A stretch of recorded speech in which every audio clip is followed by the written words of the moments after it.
కోటి మంది మహిళల్ని కోటీశ్వర్లను చేసిన అని చెప్పేసి రేవంత్ రెడ్డి గారు మాట్లాడుతూ ఉన్నారు. రేవంత్ రెడ్డి గారు మీకు ఛాలెంజ్ అండి.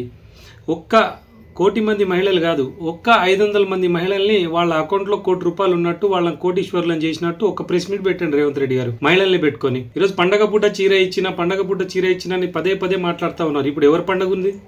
దసరా ఉన్నదా? దీపావళి ఉందా? బతుకమ్మ ఉందా? ఏముంది?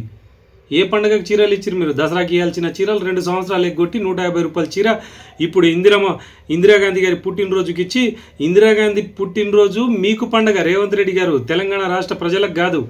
ఈరోజు ఇందిరాగాంధీకి, రాజీవ్ గాంధీకి, సోనియా గాంధీకి తెలంగాణ రాష్ట్రంతో సంబంధం ఏంది?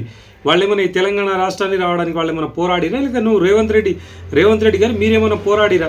అసలు తెలంగాణ ఉద్యమం జరుగుతున్నప్పుడు గన్ను పట్టుకొని పరిగెత్తిన మీరు కదా ఉద్యమకారుల మీద.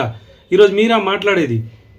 కోటి మంది మహిళల్ని కోటీశ్వర్లను చేసినామంటారు. ఏ విధంగా కోటీశ్వర్లను చేసినావు? ఒక చీర ఇస్తే ₹150 చీర ఇయ్యంగానే కోటి మంది మహిళలు కోటీశ్వర్లు అయిపోతారా?